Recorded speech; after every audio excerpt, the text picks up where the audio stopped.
The Bundle of Sticks. Once upon a time, in a small, peaceful village surrounded by golden rice fields, there lived an old farmer and his 3 sons. The father had worked hard all his life, rising before dawn and resting only when the last light of the day faded behind the bamboo groves.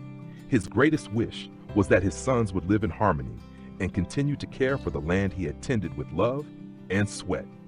As the years went by, the 3 sons grew up strong and capable. The eldest was tall and quiet, serious about his work. The second was cheerful and quick-tempered, always wanting things his way. The youngest was kind, but somewhat lazy, often daydreaming by the pond instead of helping in the field. When their father became too old to farm, he divided his land and house equally among them. At first, things went smoothly. They shared meals, helped one another during harvest season, but as time passed, selfishness began to grow between them, like weeds in a field left untended. One dry season, water became scarce. The eldest son wanted to dig a well only for his family. The second refused to share his buffalo, and the youngest kept all the rice he harvested for himself. Slowly, they stopped talking to each other. The laughter that once echoed across the fields disappeared, replaced by silence and cold glances.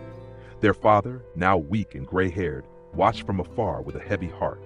He missed the days when his boys ran together through the rice fields, sharing every simple joy. One afternoon, as he sat beneath the banyan tree, he decided to teach them a final lesson. He called his 3 sons to his bedside. "My sons," he said softly, "bring me a bundle of bamboo sticks." When they did, he handed the bundle to the eldest and said, "Try to break it." The eldest tried with all his strength, but the bundle did not break. The second tried next, and then the youngest, yet none of them could snap the tightly bound sticks. The father untied the bundle and gave each son a single stick. "Now," he said quietly, "break one." Each son broke his stick, easily. The old man looked at them with tired but loving eyes.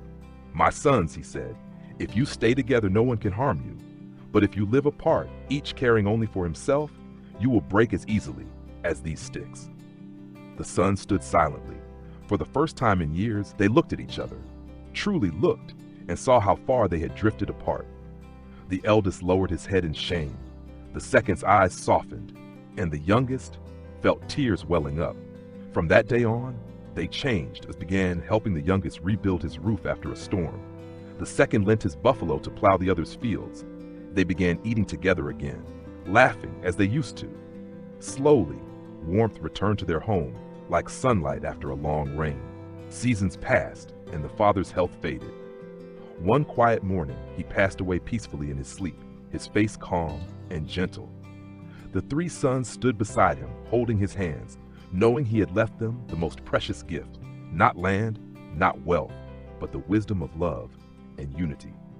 Years later, when people walked past their village, they often saw 3 families working side by side in the same field. The brothers' children played together near the pond, their laughter echoing across the valley. The old man's house still stood beneath the banyan tree, its wooden door always open, as if his spirit still watched over them. And so, the father's words lived on, in the sound of the wind through the rice fields, in the creak of the bamboo fence, and in the hearts of those who learned that family, when united, is stronger than anything that may try to break it. When hearts stay together, even the smallest home becomes a paradise. But when love is lost, even the largest land turns empty.